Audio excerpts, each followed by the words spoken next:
സംസാരിക്കുമ്പോൾ അവർക്ക് ഇൻഫെക്ഷൻ അടിക്കണവരുണ്ട്, ആരെയും ഞങ്ങൾ അടുപ്പിക്കുന്നില്ല. പിന്നെ ഞാനൊരു കാര്യം പറയാനാണ് വന്നത്. പ്രത്യേകിച്ച് എൻ്റെ പേരിൽ എന്തോ പിരിവ് നടത്തുന്നുണ്ടെന്ന് ഞാൻ അറിഞ്ഞു. പക്ഷെ ഒരിക്കലും ഞാൻ അറിഞ്ഞിട്ടാണ് ഓക്കെ രേണു സുധി സംബന്ധമായിട്ടുള്ള കാര്യം സംസാരിക്കാൻ വേണ്ടി വന്നിരിക്കുന്നത്. അപ്പം എല്ലാവരും വീണ്ടും തുടങ്ങുകയാണ്. നീയൊക്കെ നാണമില്ലടാ, ഒരുത്തി ഒരു ലെവലിലാക്കിയത് നീയൊക്കെ കൂടെ അല്ലേ. ഒരുപാട് കമൻറ്റ് ഞാൻ കണ്ടിട്ടുണ്ടായിരുന്നു. നീയൊക്കെ കൂടെ കാരണമാണ് ഒരാളുടെ ജീവിതം ഇങ്ങനെ ആയിപ്പോയത്, നിൻ്റെയൊക്കെ സംസാര രീതി, നിൻ്റെയൊക്കെ പ്രാക്ക് കൊണ്ടാണെന്നൊക്കെ ഉള്ള രീതിയിൽ നിനക്കും വരാതെ നീയൊക്കെ നോക്കിക്കൂടാ എന്നൊക്കെ ഉള്ള കുറച്ച് കമൻസും കാര്യങ്ങളൊക്കെ കാണാനായിട്ടുണ്ടായിരുന്നു. ഓക്കെ, ആർക്കും ഈ ഒരു ഇത് വരാതിരിക്കട്ടെ. പിന്നെ അതുപോലെ തന്നെ ഞാൻ എൻ്റെ ഒരു വീഡിയോയ്ക്കകത്ത് ഹെയർ ട്രാൻസ്പ്ലാന്റ് ചെയ്ത സമയത്ത് നീ വയ്യായിരുന്ന സമയത്താണ് ഞാൻ ഈ പറയുന്ന കിച്ചുവിനെതിരെ ഒരു വീഡിയോ ചെയ്തിട്ടുണ്ടായിരുന്നു. സ്പോട്ടിൽ തന്നെ ഒരാൾ എനിക്ക് പേഴ്സണലി മെസ്സേജ് അയച്ചിട്ട് പറയുകയാണ്, എന്നോട് സംസാരിച്ചൊരു വ്യക്തി കേട്ടോ, എന്നോട് പറഞ്ഞൊരു കാര്യമാണ്, നീ ക്യാൻസർ വന്ന് ചത്തു പോകുന്നു, നിൻ്റെ തലയ്ക്ക് ക്യാൻസർ വന്നിട്ട് ചത്തു പോകുന്നു എന്നോട് ഒരാൾ പറഞ്ഞിട്ടുണ്ട്. ഞാൻ ഒന്നാമത് അന്ന് ഹെയർ ട്രാൻസ്പ്ലാന്റ് ചെയ്ത് ഒരാഴ്ച ഭയങ്കര വീക്കായിരുന്നു. ആ വയ്യാഞ്ഞിട്ടും ഞാൻ എന്നിട്ട് വീഡിയോ ചെയ്യും. നമ്മൾ യൂട്യൂബിൽ വീഡിയോ ചെയ്യുന്ന ആൾക്കാരാണല്ലോ. ഞാൻ ആ ഒരു കമ്പനീനെ പേഴ്സണലി ഞാൻ അവർക്ക് മെസ്സേജ് അയച്ചു, എന്തിനാണ് നിങ്ങൾ അങ്ങനെ പറഞ്ഞു. അപ്പോൾ അവരെന്നെ വഴക്ക് ഞാൻ പറഞ്ഞിട്ട് ഞാനപ്പോൾ സ്പോട്ടിൽ തന്നെ ഇങ്ങനെ ഒന്നും മറുപടി കൊടുക്കാത്ത ഒരു വ്യക്തിയായ ഞാൻ ഒരു മറുപടി കൊടുത്ത്, എനിക്ക് വേണമെങ്കിൽ ഈ ഒരൊറ്റ ഒരു ഇത് മതി, മെസ്സേജ് മതി, ഒരു ഷോർട്ട് വീഡിയോ അടിച്ചങ്ങ് തീർക്കാൻ എനിക്ക് അറിയാൻ വയ്യത്തോണ്ടെന്ന് പറഞ്ഞു. എന്നിട്ടും കിടന്നങ്ങ് മെഴുകുക. ഞാൻ ഒറ്റ കാര്യം തിരിച്ചു ചോദിച്ചുള്ളൂ, നാളെ ഞാൻ ഇങ്ങനെ പറയാം, എൻ്റെ ഭാഗത്ത് ആ കാര്യത്തിൽ ന്യായമുണ്ടെങ്കിൽ ഈ ഒരു സംഭവം നിങ്ങളുടെ മക്കൾക്ക് തിരിച്ചടിച്ചാൽ എങ്ങനെ ഇരിക്കുമെന്ന് ഞാൻ ചോദിച്ചു. ആ സ്പോട്ടിൽ എന്നോട് പറയുക, സോറി എന്നോട് ക്ഷമിക്കണം, മാപ്പ് എന്നുള്ള രീതിയിലാണ്. ആ ഒരു വ്യക്തി എന്നോട് പറയാം, മാപ്പ് ഡാനി, മാപ്പ് എൻ്റെ മക്കളെ ഒന്നും പറയല്ലേ. പിന്നെ കുറച്ച് കഴിഞ്ഞപ്പോൾ പറയണം, എടാ വീഡിയോ ഒന്നും ചെയ്യില്ല. ഞാൻ പറഞ്ഞു, ചേച്ചി ഞാൻ അത്ര ടൈപ്പ് ആളൊന്നും അല്ല, ഞാൻ വീഡിയോ ഒന്നും ചെയ്യാനൊന്നും പോകുന്നില്ല, ചുമ്മാ ജസ്റ്റ് ഒന്ന് പറഞ്ഞോളൂ. അപ്പോൾ വീട്ടുകാരെ പറഞ്ഞപ്പം അവർക്ക് നൊന്ത്. ഞാൻ ഇത്രേ പറഞ്ഞുള്ളൂ, ഞാൻ നിരപരാധിയാണെങ്കിൽ നിങ്ങൾ പറഞ്ഞ കാര്യം നിങ്ങൾക്ക് തിരിച്ചടിക്കട്ടെ എന്നുള്ള രീതിയിൽ സംസാരിച്ചുള്ളൂ. ആ സ്പോട്ടിലാണ് ആ ചേച്ചി വെപ്രാളം. കാരണം വേണ്ടപ്പെട്ടവർക്ക് വേണ്ടി പറഞ്ഞപ്പോൾ ആ ചേച്ചിക്ക് എത്രമാത്രം കൊണ്ടെന്നുള്ള രീതിയിലാണ്. ഓരോരുത്തരും ഇങ്ങനെ കമൻറ്റ് ഇങ്ങനെ ഇടുമ്പോഴൊക്കെ എന്താ പറയുക, എനിക്ക് പുച്ഛം മാത്രമേ ഉള്ളൂ. ഞാനിടുന്ന ഒരു വീഡിയോ പോലും നിങ്ങളൊന്നും മൊത്തമായിരുന്നു കാണാതിരുന്നിട്ട് എന്നെ വിമർശിക്കേണ്ട ഒരു ആവശ്യമില്ല. പിന്നെ രേണുവിൻ്റെ വിഷയത്തിലാണ് ഞാനൊരു 250 വീഡിയോ ചെയ്തിട്ടുണ്ടെങ്കിൽ 240 വീഡിയോ ഞാൻ ഇവർക്കെതിരാണ് ചെയ്തത്. 250 വീഡിയോയിൽ 240 വീഡിയോ ഞാൻ ഇവര് തന്നെയാണ് ചെയ്തത്. 10 വീഡിയോയിൽ ഞാൻ പറഞ്ഞിട്ടുണ്ട്, ഇവരെ കുറച്ച് സപ്പോർട്ട് ചെയ്ത് സംസാരിച്ചിട്ടുണ്ട്. സ്വർണ്ണക്കടത്ത്, പെണ്ണുങ്ങളെ കയറ്റിവിടുന്നത്, പിന്നെ മോൻ്റെ വിഷയത്തിലാണ് ഞാൻ സപ്പോർട്ട് ചെയ്ത് തന്നെയാണ് സംസാരിച്ചത്. ആ കാര്യത്തിൽ ഞാൻ ഒരുപാട് നെഗറ്റീവ് ഇന്ന് സോഷ്യൽ മീഡിയയിലാണ്. കാരണം പൈസ മേടിച്ചു, അങ്ങനെ മേടിച്ചു, ഇങ്ങനെ മേടിച്ചു, മറ്റേ മേടിച്ചു, മറിച്ചത് മേടിച്ചു എന്നൊക്കെ പറഞ്ഞിട്ട് ഒരുപാട് ആൾക്കാരെന്നെ കുറ്റപ്പെടുത്തി. ഓക്കെ, പിന്നെ ഒരുപാട് ആൾക്കാർ റിക്വസ്റ്റ് ചെയ്ത് അങ്ങനെ ആയപ്പോഴത്തേക്ക് ഞാൻ സ്വർണ്ണക്കടത്ത് വിഷയത്തിലാണ് ഇവിടെ ഹരിപ്പാട് പോലീസ് സ്റ്റേഷനിൽ വിളിച്ചു. സാർ ഇങ്ങനെ ഒരു സംഭവം കാര്യങ്ങളൊക്കെ ഉണ്ട്, എന്തായാലും അങ്ങനൊരു കാര്യം ആവത്തില്ല. അതിൻ്റെ വോയിസും കാര്യങ്ങളൊക്കെ ഒരുപാട് ആൾക്കാർ കേട്ടിട്ടുള്ള, എൻ്റെ ചാനലിൽ വന്ന്, അതുലിൻ്റെ ചാനലിൽ വന്ന്, പിന്നെ വേറെ 2-3 യൂട്യൂബേഴ്സിൻ്റെ ചാനലിലൊക്കെ ആ ഒരു വോയിസും വന്നതാണ് ഞാൻ പോലീസുമായിട്ട് സംസാരിക്കുന്നത്. അത് കഴിഞ്ഞിട്ട് ഞാൻ വേറെ സാറന്മാരോടൊക്കെ സംസാരിച്ചു, അങ്ങനൊരു കാര്യം നടക്കാൻ ചാൻസ് ഇല്ല, അങ്ങനെ ഉണ്ടെങ്കിൽ ഉറപ്പായിട്ട് അവിടെ ഇരിക്കുന്ന ഒരു മണ്ടന്മാരല്ല. ഓക്കെ, അപ്പോൾ ഞാൻ 2-3 വട്ടം പോലീസുകാരോടൊക്കെ സംസാരിച്ചു. അപ്പോഴും ഞാൻ പറഞ്ഞൊരു കാര്യം എന്താണെന്ന് വെച്ചാൽ, ഇതിനൊക്കെ വേണ്ടി ഇറങ്ങിത്തിരിക്കുന്ന കുറേ മാമിമാരൊക്കെ ഉണ്ടല്ലോ, അവരെന്തുകൊണ്ട് കംപ്ലയിൻറ്റ് കൊടുത്തില്ല, അവരെന്തുകൊണ്ട് ഈ കാര്യത്തിന് കംപ്ലയിൻറ്റ് കൊടുത്തില്ല എന്നൊക്കെ ഞാൻ പറഞ്ഞിട്ടുണ്ടായിരുന്നു. ഓർമ്മയുണ്ടോ എന്ന് അറിയത്തില്ല നിങ്ങൾക്കൊക്കെ. ഈ 1.5 മാസം മുമ്പോ 2 മാസം മുമ്പോഴുള്ള കാര്യമാണ്. അവരതിനൊന്നും കൊടുക്കുന്നില്ല. സോഷ്യൽ മീഡിയ വന്നിട്ട് ഡബിൾ മീനിങ്ങും ട്രിപ്പിൾ മീനിങ്ങും വരുന്നതിനൊക്കെ കേസ് കൊടുക്കാനൊക്കെ ആൾക്കാർക്കുണ്ട്. പക്ഷേ ഇതിനൊന്നും ആർക്കും പറ്റുന്നില്ല.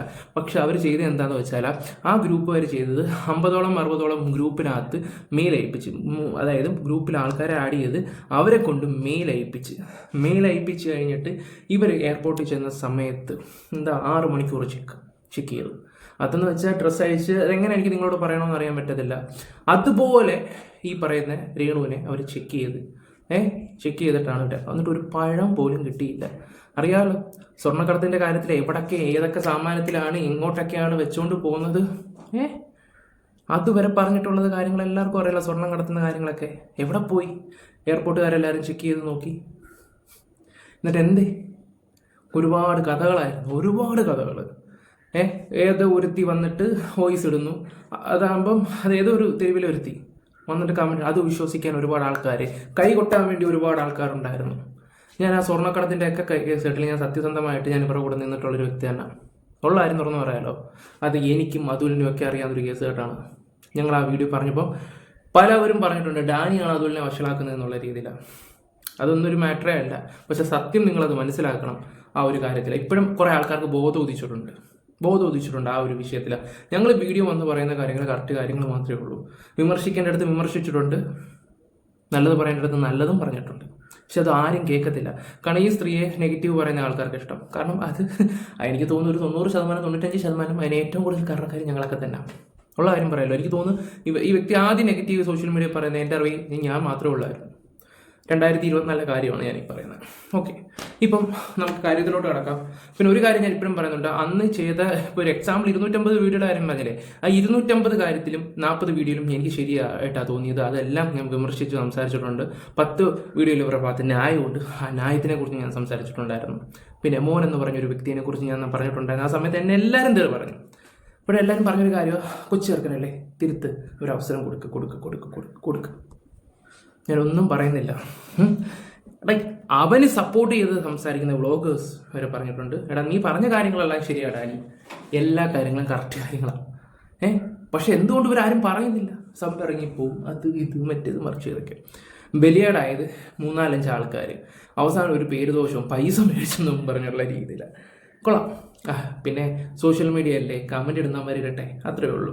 അപ്പം നമ്മൾ കാര്യത്തിലോട്ട് വന്നത് എന്താണെന്ന് വെച്ചാൽ, നമ്മുടെ സിബി ചിരിക്കൂടെ ഈ തന്ത ഇല്ലാത്തവനെ കുറിച്ച് സംസാരിക്കാൻ വേണ്ടിയാണ് വന്നേക്കുന്നത്. അപ്പോൾ അവൻ്റെ പോസ്റ്റും കാര്യങ്ങളും എല്ലാവരും ഇപ്പോൾ സോഷ്യൽ മീഡിയ എല്ലാവരും ചർച്ച ചെയ്തൊരു കാര്യങ്ങളൊക്കെ തന്നെയാണ് അണ്ണൻ്റെ പോസ്റ്റും കാര്യങ്ങളൊക്കെ. എടാ നിൻ്റെ വീട്ടിലോ എന്താ പറയണ്ടേ, നീ ആത്മാർത്ഥമായിട്ട് സ്നേഹിക്കുന്ന ഒരു വ്യക്തിക്ക് ഈ ഒരു സിറ്റുവേഷൻ വരുമ്പോൾ അത് കണ്ട് കൈ തട്ടാൻ ആൾക്കാരുണ്ടെങ്കിൽ നിൻ്റെ മുന്നിൽ കിടന്ന് അത് കണ്ട് എൻജോയ് ചെയ്യുമ്പോൾ ഓരോ വ്യക്തികൾ, അപ്പോൾ നിനക്ക് മനസ്സിലാവും. എടാ നമുക്ക് വേണ്ടപ്പെട്ടവർക്ക് നോക്കുമ്പോഴേ അതിൻ്റെയൊക്കെ വേദന മനസ്സിലാകത്തുള്ളൂ. ഇതിന് നിനക്ക് എന്തായാലും കർമ്മ കിട്ടൂടാ, ഞാൻ അത്രേ പറയുന്നുള്ളൂ. നിനക്ക് ഇതിനുള്ള കർമ്മ, നാട്ടുകാരെല്ലാവരും നിന്നെ പഞ്ഞി കിട്ടിയിട്ടുണ്ട്. കർമ്മ എന്ന് പറയുന്ന സംഭവം നിനക്ക് കിട്ടിയിരിക്കും. ഈ ഒരു കാര്യത്തിന് നീ എഴുതി വെച്ചോ, നിനക്കത് കിട്ടിയിരിക്കും. ഞാൻ അത്രേ പറയുന്നുള്ളൂ. കാരണം പഠിക്കും. അതിൽ കൂടുതൽ ഞാൻ അതിനെക്കുറിച്ചൊന്നും പറയുന്നില്ല. രേണു വന്നിട്ട് കുറച്ച് കാര്യങ്ങൾ സംസാരിക്കുന്നുണ്ട്. അത് വെക്കുന്ന മുമ്പ് എനിക്കൊരു വ്യക്തിനെയും കൂടെ ഒന്ന് പറയണമെന്ന് തോന്നി. ഇത് പറഞ്ഞില്ലെങ്കിൽ എനിക്ക് കിടന്നുറങ്ങാനൊന്നും പറ്റത്തില്ല. ഇതിൻ്റെ പേര് ഏറിപ്പോയാലോ ഒരു വിഷയമില്ല. ഇനി അടുത്തത്, അണ്ണൻ വന്നിട്ട് കുറച്ച് കാര്യങ്ങളൊക്കെ സംസാരിക്കുന്നുണ്ട്. അണ്ണന് പറയാനുള്ളതും കൂടെ ഒന്ന് കേൾക്കാം. ജസ്റ്റ് അണ്ണൻ പറയുന്നതിൻ്റെ ഒരു കാര്യത്തിൽ എനിക്ക് മറുപടി തരണമെന്ന് തോന്നുന്നു. ഒരുപാട് ആൾക്കാർ രേണു ചേച്ചിയുടെ വിശേഷങ്ങൾ ചോദിച്ചും രേണു ചേച്ചിന്റെ എന്താണ് അവസ്ഥ എന്ന് വെച്ചും ഒരുപാട് മെസ്സേജും കോൾസും എല്ലാം എനിക്കിപ്പോൾ വന്നുകൊണ്ടേ ഇരിക്കുന്നുണ്ട്. നമ്മൾ ഒരാൾക്കും വരരുതെന്ന് പറഞ്ഞ അസുഖമാണ് ചേച്ചിക്ക് വന്നേക്കുന്നത്. അപ്പൊ ചേച്ചി അതിൻ്റെതായ ട്രീറ്റ്മെന്റിലാണ്. പിന്നെ ഞാൻ കാണാൻ പോകുന്നതിനുള്ള ഒരുപാട് ക്വസ്റ്റ്യൻസ് എനിക്ക് ചോദിക്കുന്നുണ്ട്. ഇപ്പോഴത്തെ സിറ്റുവേഷനിൽ എനിക്ക് ചേച്ചിനെ കാണാൻ വേണ്ടി പോകാൻ പറ്റില്ല. ഞാൻ ചേച്ചി ഇന്നലെ വിളിച്ചിട്ടുണ്ടായിരുന്നു, സംസാരിച്ചിട്ടുണ്ടായിരുന്നു. അവർക്ക് ട്രീറ്റ്മെന്റ് ഇന്ന് മുതൽ സ്റ്റാർട്ട് ചെയ്തിട്ടുണ്ട്. അപ്പൊ ഇൻഫെക്ഷൻ അടിക്കും. നമ്മൾ പുറത്തുനിന്ന് പോയി ആൾക്കാർ സംസാരിക്കുമ്പോൾ അവർക്ക് ഇൻഫെക്ഷൻ അടിക്കണവരുണ്ട്. ആരും ഞങ്ങൾ അടുപ്പിക്കുന്നില്ല. അതുകൊണ്ടാണ് എനിക്ക് അടക്കം അങ്ങോട്ട് പോകാൻ വേണ്ടി പറ്റാത്തത്. പിന്നെ പറയാനുള്ള കാര്യം, ഇപ്പൊ കുറെ ആൾക്കാർ സഹതാപം കൊണ്ടും എല്ലാ ആൾക്കും കൊണ്ടും അറിയുന്നുണ്ട്. അവരെ ഒരുപാട് വെറുത്തിട്ടും അവരിനൊപ്പം നിർത്തി ഇപ്പൊ സ്നേഹിക്കുന്ന ആൾക്കാരോട് എനിക്ക് നന്ദി മാത്രമേ പറയാനുള്ളൂ. അതോടൊപ്പം തന്നെ അവരിനെ പണ്ട് പിച്ച് ചെയ്ത കുറെ ആൾക്കാരുണ്ട്, തേച്ച് ഒട്ടിച്ച കുറെ ആൾക്കാരുണ്ട്. അവരുടെ സഹതാപത്തിന്റെ കുറെ വീഡിയോസും സംഭവങ്ങളെല്ലാം ഞാൻ കാണാൻ ഇടയുണ്ടായി. എനിക്ക് പറയാനുള്ളത്, ഇപ്പൊ ഈ കാണിക്കുന്ന സഹതാപം കുറച്ച് മാസങ്ങൾക്ക് മുമ്പ് കാണിക്കുകയാണെങ്കിൽ അവർ ഇത്രയും മാത്രം ഡിപ്രഷനിലേക്ക് പോയില്ലായിരുന്നു. അത്രമാത്രം ഡിപ്രഷനിലേക്ക് പോയിട്ടുണ്ട്. ഈ പല ആൾക്കാരുടെയും സഹതാപത്തിന്റെ വീഡിയോസ് കണ്ടിട്ട് പറയുമ്പോൾ എനിക്കെന്നെ ചിരിയാണ് വരുന്നത്. കാരണം അന്ന് ബ്രോ അവിടെ ചിരിച്ചോണ്ടിരുന്നാൽ മാത്രം മതി. ഇപ്പം ഞാൻ എൻ്റെ ഒരുപാട് വിമർശിച്ച ഒരു വ്യക്തിയാണ് ഞാൻ. ഒരുപാട് ഞാനും അറിയാലോ, ഞാൻ പറയാതെ തന്നെ എല്ലാവർക്കും അറിയുന്നൊരു കാര്യങ്ങളാണ്. ഞങ്ങൾ വിമർശിച്ച് അത് സോഷ്യൽ മീഡിയ വന്നിട്ട് ഓരോ കാര്യങ്ങൾ വിളിച്ച് പറയുന്നതും പ്രവർത്തിക്കുന്നതും അതിൻ്റെ എല്ലാ കാര്യങ്ങളും അത് ഉള്ള പോലെ തന്നെ അളിയാ പറഞ്ഞത്. അതിന് ഇപ്പോഴും ആ ഒരു സ്റ്റാൻഡിൽ തന്നെ നിൽക്കുന്ന വ്യക്തികൾ തന്നെയാണ് നമ്മൾ. ഉള്ള കാര്യം തുറന്നു പറയാമല്ലോ, അതിനൊരു മടിയുമില്ല. അതിപ്പോഴും ആ രീതിയിലാണ്. കാരണം ആ വിഷയങ്ങളിലൊക്കെ ഓക്കെ കറക്റ്റാണെന്ന് തോന്നി, അതിപ്പോഴും ആ ഒരു സ്റ്റാൻഡിൽ നിൽക്കുന്നു. പക്ഷെ അവർക്ക് സപ്പോർട്ട് ചെയ്യുന്നതിൻ്റെ കാര്യത്തിന്, അതായത് ഈ സ്വർണ്ണക്കടത്ത് വിഷയത്തിനൊക്കെ വന്നിട്ട് ഞങ്ങൾ അവരെ സപ്പോർട്ടും ചെയ്തിട്ടുണ്ട്. അളിയൻ അത് ഓർമ്മയുണ്ടോ ആകും? വേറെ എല്ലാവരും അവരെ പിച്ച് ചെയ്യുമ്പോഴും ഞങ്ങൾ അതിനെ സപ്പോർട്ട് ചെയ്തിട്ടുണ്ട്. 2-3 ആൾക്കാരെ ഈ പറയുന്ന വലിച്ചു കയറിയ അവന്മാർ തന്നെ അവരെ സപ്പോർട്ടും ചെയ്തിട്ടുണ്ടായിരുന്നു. ഞങ്ങൾക്ക് കിട്ടിയ ചീത്തപ്പേരും കാര്യങ്ങളും അളിയൻ മറന്നു പോയോ? ഓർക്കുന്നുണ്ടോ? ഇല്ല. ഇരട്ടത്താപ്പ്, കുത്തിത്തിരിപ്പ്, ഈ പറയുന്നുണ്ട് എന്നെയും പ്രായത്തിലുണ്ടാ ക്യാൻസർ വന്ന് ചത്തു പോകുന്നൊക്കെ. ഇതൊക്കെ ഞാനും അനുഭവിച്ചിട്ടുണ്ട്. അളിയൻ അത് വല്ലതും കാണാറുണ്ടോ? ഇല്ല. നിങ്ങൾക്കൊന്നും അറിയത്തില്ല. ഇതിൻ്റെ ഇടയിലെ കളിച്ച ടീംസുകളും കുത്തിത്തിരിപ്പുണ്ടാക്കുന്നതും എന്തിന് കണ്ടന്റ് ഉണ്ടാക്കാൻ വേണ്ടി മാത്രം കാണിച്ചു കൂട്ടി കുറേ തോന്നിവാസ ടീംസിനെയൊക്കെ എനിക്ക് നല്ല രീതിയിൽ അറിയാം. ഒരു കാര്യം ഞാൻ പറയാം, ഇവിടെയൊക്കെ ഞങ്ങൾ കിടന്ന് ഇങ്ങനെയൊക്കെ സംസാരിക്കുന്നുണ്ടെങ്കിൽ പോലും വിഷം വെച്ചുകൊണ്ടല്ല ഞങ്ങൾ സംസാരിക്കുന്നത്. പിന്നെ ഇടയ്ക്ക് ഞാനും പറഞ്ഞിട്ടുണ്ട്, നല്ല കാര്യം വന്നാൽ ഇതിൻ്റെ ഒന്നും ഇങ്ങനെ ഈ നാശത്തിൻ്റെ ഒന്നും നല്ലത് പറയാൻ പോലും തോന്നത്തില്ലെന്ന് ഞാൻ പറഞ്ഞിട്ടുണ്ട്. ഉള്ള കാര്യം ഞാൻ പറയാമല്ലോ. ഞാൻ എന്ത് കാര്യം ഉണ്ടെങ്കിലും ഓപ്പണായിട്ട് തുറന്ന് പറയുന്നൊരു വ്യക്തിയാണ്. പക്ഷെ ഒരു കാര്യം ഞാൻ പറയാം, ഇപ്പോഴും മാണത്തം വിട്ട് കളിച്ചിട്ടില്ല. അതുകൊണ്ട് തന്നെ ഈ ഒരു കോണ്ടന്റ് എടുത്തതും നിന്റെ കണ്ടന്റ് എടുത്തതും കാര്യങ്ങൾ പറയാൻ വേണ്ടി ഇരിക്കുകയൊക്കെ ചെയ്തത്. കാണിക്കുമ്പോൾ മനുഷ്യൻ അത്രേ ഉള്ളൂ എന്ന് എനിക്ക് മനസ്സിലായി. പിന്നെ ഒരു കാര്യം, ഈ സഹതാപത്തിന്റെ വീഡിയോ പറയുന്ന പല ആൾക്കാരും ഇന്നും മോണിറ്റൈസേഷൻ ഓൺ ആക്കിയിട്ടാണ് ഇത് ചെയ്തുകൊണ്ടിരിക്കുന്നത്. ഞാൻ ഒരു കാര്യം എടുത്ത് പറയാം, ഈ ഒരു വീഡിയോ ഞാൻ റീച്ചിന് വേണ്ടിയിട്ടോ അല്ലെങ്കിൽ 4 ഫോളോസിന് വേണ്ടിയിട്ടോ ഞാൻ ചെയ്യുന്ന വീഡിയോസ് അല്ല. അയ്യോ, ഞാനിപ്പോഴും ഓണാക്കി വെച്ചിട്ടുണ്ട്, ഉള്ള കാര്യം തുറന്നു പറയാമല്ലോ. എപ്പോഴും ഒക്കെ ഓണാക്കി വെച്ചിട്ടുണ്ട്, പറയാൻ ഒരു മടിയില്ല. ഇപ്പം ഈ ഒരു ഡയലോഗ് പറയുമ്പോൾ തന്നെ ഇതിൻ്റെ താഴെ വന്നിട്ട് നിനക്ക് നാണമില്ലടാ നായെന്നേ ആൾക്കാർ പറയത്തുള്ളൂ. മനസ്സിലായോ? നാണമില്ലേ നായെന്നേ പറയത്തുള്ളൂ. ഇപ്പം പിന്നെ ബ്രോ ഇപ്പോൾ പറഞ്ഞല്ലോ ഈ റീച്ചിന് വേണ്ടിയുള്ള കാര്യം. ബ്രോൻ്റെ ഒരു വോയിസ് എൻ്റെ കിടപ്പുണ്ട്, ഇപ്പം ഞാൻ അതെടുത്ത് വെക്കുന്നില്ല, അത് വേണ്ട. ഞാനിത് കാര്യം സംസാരിക്കാൻ വേണ്ടി എടുക്കുന്നൊരു വീഡിയോ. അതിനും നിങ്ങളൊരു വ്യക്തിക്ക് അയച്ചു കൊടുത്തൊരു വോയിസാണ്. റീച്ചിന് വേണ്ടി ഞാൻ അവരുടെ കൂടെ നിൽക്കുകയൊക്കെ ചെയ്യുന്നതെന്നുള്ള രീതിയിലാണ്. ഓർമ്മയുണ്ടോ എന്നറിയത്തില്ല, പക്ഷേ എനിക്ക് നല്ല രീതിയിൽ ഓർമ്മയുണ്ട്. കാരണം രാവിലെ, ഉച്ചയ്ക്ക്, രാത്രി, പിന്നെ കിടക്കാൻ നേരത്തെ 2 നേരം അങ്ങനെ വീഡിയോ ചെയ്തിട്ടുള്ളൊരു വ്യക്തിയാണ്. പ്രത്യേകിച്ച് നിൻ്റെ കോണ്ടന്റ് ആണെങ്കിൽ പോലും, നിൻ്റെ വോയിസ് ആണെങ്കിലും എനിക്കിപ്പോഴും ഓർമ്മയുണ്ട്. നീയും പറഞ്ഞിട്ടുണ്ടായിരുന്നു റീച്ചിന് വേണ്ടി, പിന്നെ അവരുടെ കൂടെ നിന്നിട്ടുണ്ടായിരുന്നു. നീ, അത് വേറെ കാര്യം. ആദ്യം മുതൽ അവസാനം വരെ നീ അവരുടെ കൂടെ നിന്നിട്ടുണ്ട്. പിന്നെ ഒരു കാര്യം ഞാൻ പറയാം ബ്രോ, അവിടുന്ന് ഇവിടം വരെ വന്നതിൻ്റെ തെറ്റുകളെല്ലാം ഞങ്ങൾ കറക്റ്റായിട്ട് പറഞ്ഞിട്ടുണ്ട്. നല്ലത് വന്ന് നല്ലതും പറഞ്ഞിട്ടുണ്ട്. ഇപ്പോഴും ഒരു സ്റ്റാൻഡിൽ തന്നെയാണ് നിൽക്കുന്നത്. മനസ്സിലായോ? റീച്ച് എന്ന് പറയുമ്പോൾ കൂടുതലും കൂടെ നിന്നിട്ട് റീച്ച് മേടിച്ചൊരു വ്യക്തി താങ്കളാണ്. ഞങ്ങളവരെ മോശമായിട്ടാണ് അവരുടെ കാര്യങ്ങളൊക്കെ വിളിച്ച് പറഞ്ഞിട്ടുണ്ടെങ്കിലും ഓക്കെ, ഞങ്ങളുടെ ഭാഗത്ത് ഒരു ചെറിയൊരു ഇതുണ്ടോണ്ടാണ് ബ്രോ ഇപ്പോൾ വന്നിട്ട് ഈ സംസാരിക്കുന്നത്. ബാക്കി കുറേ ആൾക്കാരുണ്ട് ഇതിൻ്റെ അപ്പുറത്തെ തോന്നിയ ദിവസങ്ങൾ പറഞ്ഞത്. അവരിപ്പോഴും പുണ്യാളന്മാരെ ആൾക്കാരുടെ മുമ്പിലാണ്. ഞാനൊന്നും സംസാരിക്കുന്നില്ല, കാരണം ഇവിടെ കള്ളനും കൊള്ളനും ഒക്കെ നമ്മളൊക്കെയാണല്ലോ.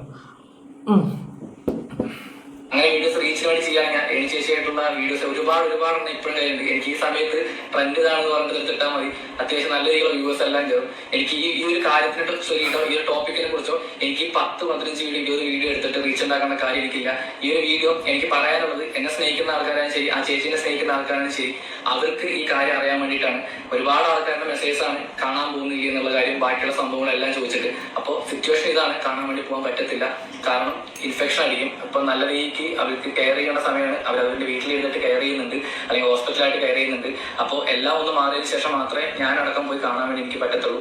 അപ്പോൾ ഈ ഒരു കാര്യം നിങ്ങളെല്ലാവരും അറിയിക്കാൻ വേണ്ടിയിട്ടാണ് ഈ video. Thank you. Reality by ഷാരികയുടെ റിയാലിറ്റി റിയാക്ഷനിലേക്ക് ഏവർക്കും സ്വാഗതം.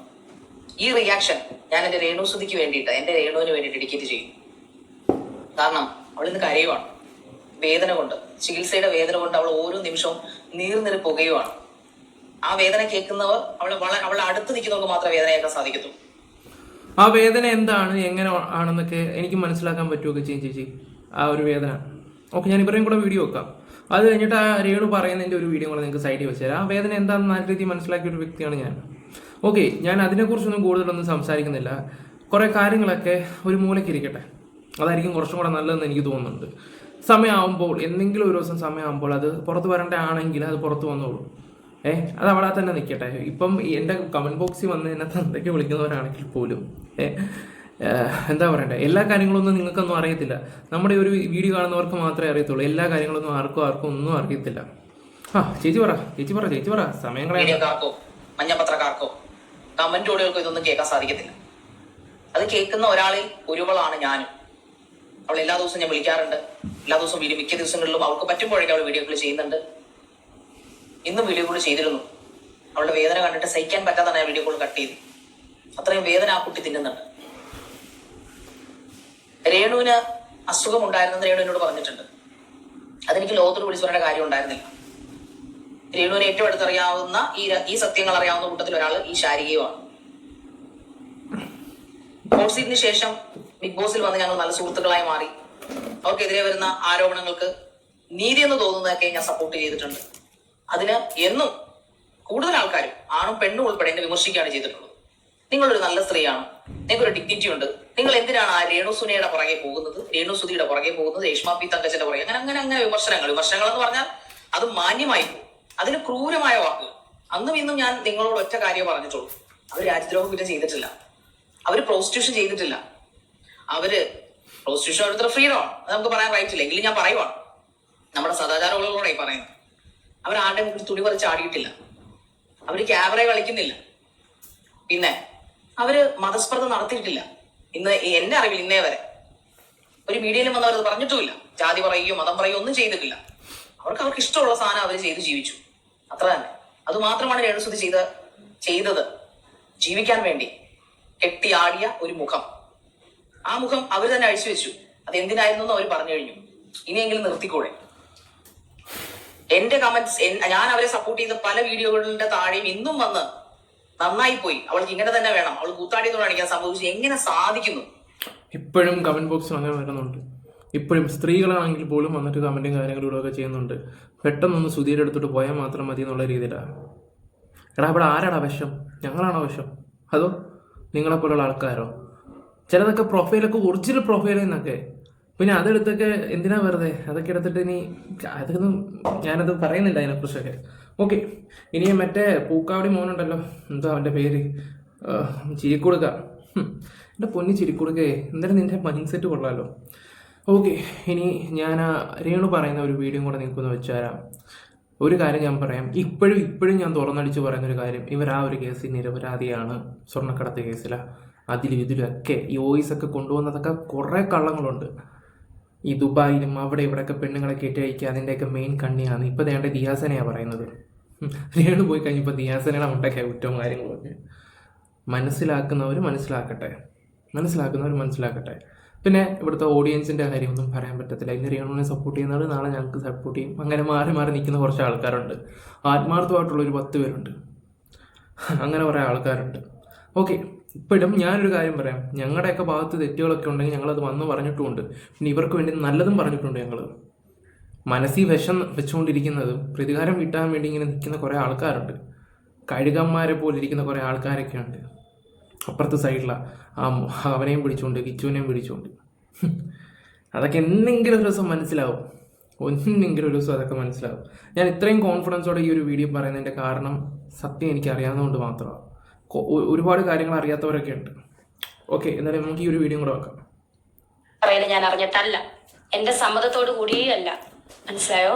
ഞാൻ ഒരിക്കലും ആരോടും പറഞ്ഞിട്ടില്ല എന്റെ അസുഖത്തിന് വേണ്ടി പിരിക്കണം എന്നൊന്നും ഒരിക്കലും പറഞ്ഞിട്ടില്ല. നിങ്ങൾ എന്നെ കുറിച്ച് പ്രാർത്ഥിച്ചില്ലെങ്കിലും കഴിഞ്ഞ ദിവസം ചെയ്ത പോലെ ആദരാഞ്ജലികൾ പോസ്റ്റൊക്കെ ഇടാതിരിക്കുക. കാരണം എന്നെ സ്നേഹിക്കുന്ന ഒരുപാട് പേരുണ്ട്. എന്റെ കുഞ്ഞു മോനുണ്ട്, അവർക്കൊക്കെ കാണുമ്പോൾ അത് വിഷമമാകും. My YouTube channel. അപ്പം എൻ്റെ ബെഡ്റൂമിലാണ് ഞാൻ. കൈക്ക് വയ്യ, എന്നാൽ ഞാൻ ഈ ഡ്രസ്സ് ഇട്ടുകൊണ്ട് എനിക്ക് ഇച്ചിരി വേദന ഉണ്ടെന്ന് വീഡിയോ ഇടാൻ വേണ്ടിയിട്ട് ഇട്ടതാണ്. ഒരുപാട് പേര് എൻ്റെ അസുഖം അറിഞ്ഞ് ഒരുപാട് പേര് ആശ്വസിപ്പിക്കുന്നുണ്ട്, അതുപോലെ സഹായിക്കുന്നുണ്ട്. ഞാൻ ചോദിക്കാതെ തന്നെ. പിന്നെ ഞാനൊരു കാര്യം പറയാനാണ് വന്നത്. പ്രത്യേകിച്ച് എൻ്റെ പേരിൽ എന്തോ പിരിവ് നടത്തുന്നുണ്ടെന്ന് ഞാൻ അറിഞ്ഞു. പക്ഷെ ഒരിക്കലും ഞാൻ അറിഞ്ഞിട്ടാണ് എന്ന് നിങ്ങൾ ഒരിക്കലും പറയില്ല. ഞാൻ അറിഞ്ഞിട്ടല്ല, എൻ്റെ സമ്മതത്തോടു കൂടിയല്ല, മനസ്സിലായോ? ഞാൻ ഒരിക്കലും ആരോടും പറഞ്ഞിട്ടില്ല എന്റെ അസുഖത്തിന് വേണ്ടി പിരിക്കണം എന്നൊന്നും ഒരിക്കലും പറഞ്ഞിട്ടില്ല. എന്നെ സ്നേഹിക്കുന്നവര് എനിക്ക് തോന്നുന്ന കരിഷ്മനെ വിളിക്കാറുണ്ട്. എന്റെ കരിഷ്മ എന്ന് പറഞ്ഞ എന്റെ ഒഫീഷ്യൽ മാനേജറാണ്. അവളെ കോണ്ടാക്ട് ചെയ്താൽ മതി, അവൾ എന്നെ അറിയിച്ചോളും. നിങ്ങൾ ഒന്നെങ്കിൽ നേരിട്ട് എന്റെ നമ്പറുള്ളവർ നേരിട്ട് എന്നെ കോണ്ടാക്ട് ചെയ്യുക, അല്ലെങ്കിൽ കരിഷ്മ വഴി കോണ്ടാക്ട് ചെയ്യുക, എന്നെ അവൾ അറിയിച്ചോളും കേട്ടോ. അല്ല, ഞാൻ ഒരിക്കലും ഒരു പിരിവിന്റെ കാര്യമോ ഞാൻ ആവശ്യപ്പെട്ടിട്ടില്ല. ദയവ് ചെയ്ത് നിങ്ങൾ അങ്ങനെ എവിടെയെങ്കിലും എന്നെ പറ്റി പിരിക്കുന്ന കണ്ടാൽ നിങ്ങൾ, ഞാൻ അറിഞ്ഞുകൊണ്ടല്ല, അത് എന്റെ ഉത്തരവാദിത്വം അല്ല. ഞാൻ ഒരിക്കലും ഒരു പിരിവ് ആവശ്യപ്പെടുന്ന ഒരു വ്യക്തിയല്ല. എന്നെ സ്നേഹിക്കുന്ന ഒരുപാട് പേരുണ്ട്. അവരൊക്കെ എന്നെ വന്ന് കാണുകയും എനിക്ക് അത്രയും സന്തോഷം. അല്ലാത്ത ആൾക്കാർ, എന്നെ അറിയാത്തവർ, കരിഷ്മ എന്റെ മാനേജർ, അവൾക്കാണ് പൂർണ്ണ ഉത്തരവാദിത്വം. എന്റെ മാനേജറായ കരിഷ്മയുടെ നമ്പർ, ഈ ഒഫീഷ്യലായിട്ടുള്ള നമ്പർ എന്റെ പേജിന്റെ മുകളിൽ തന്നെ കിടപ്പുണ്ട്. നിങ്ങൾ അവളെ കോണ്ടാക്ട് ചെയ്യുക. പിന്നെ നിങ്ങൾക്ക് അറിയാലോ, എന്റെ അസുഖം ബ്രസ്റ്റിൽ മാത്രമല്ല, കഷം, ഹാർട്ട്, മസിൽ, അങ്ങനെ കുറച്ച് സ്ഥലങ്ങളിലേക്കൊക്കെ വ്യാപിച്ചിട്ടുണ്ട്. സോ അതിനുള്ള ചികിത്സയൊക്കെ നല്ല പൈസയാകും. അതുകൊണ്ടാണ് ഞാൻ സബ്സ്ക്രിപ്ഷനും അതുപോലെ തന്നെ യൂട്യൂബ് ചാനലും ഇപ്പം മുന്നോട്ട് കൊണ്ടുവന്നത്.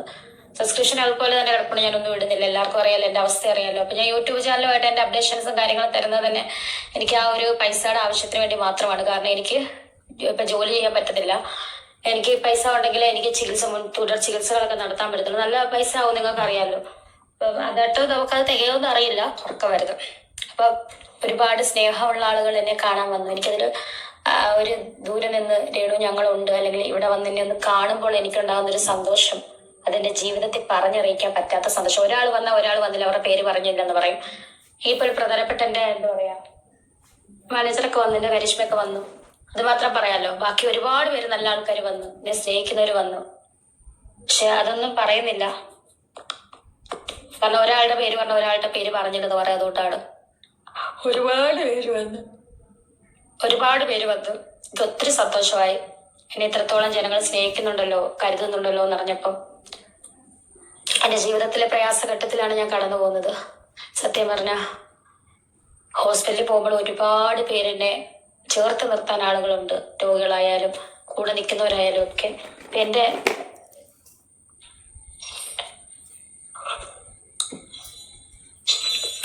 എങ്ങനെ പറയണോന്ന് അറിയത്തില്ല നന്ദി.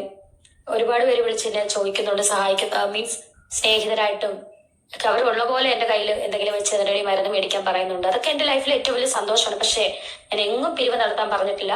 എൻ്റെ പേരിൽ ആരെങ്കിലും അങ്ങനെ പിരിവ് നടത്തുന്നുണ്ടെങ്കിൽ അത് എൻ്റെ സമ്മതത്തോടു കൂടിയോ അറിവോടു കൂടിയോ അല്ല എന്ന് പറയാനാണ് ഞാൻ അർജന്റായിട്ട് എൻ്റെ ഈ യൂട്യൂബ് ചാനൽ വീഡിയോ ആയിട്ട് വന്നത്. പിന്നെ മറ്റൊന്നും എനിക്ക് പറയാനില്ല. നിങ്ങൾ പ്രാർത്ഥിക്കുക,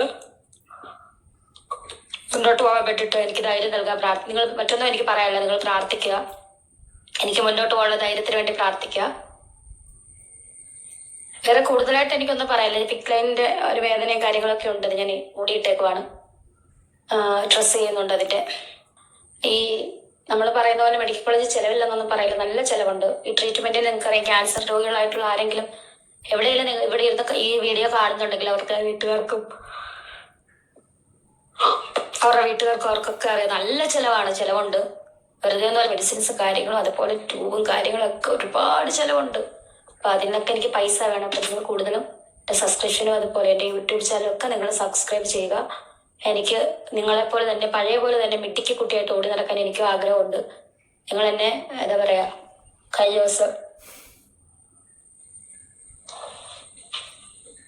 നിങ്ങൾ എന്നെ കുറിച്ച് പ്രാർത്ഥിച്ചില്ലെങ്കിലും കഴിഞ്ഞ ദിവസം ചെയ്ത പോലെ ആദരാഞ്ജലികൾ പോസ്റ്റൊക്കെ ഇടാതിരിക്കുക. കാരണം എന്നെ സ്നേഹിക്കുന്ന ഒരുപാട് പേരുണ്ട്.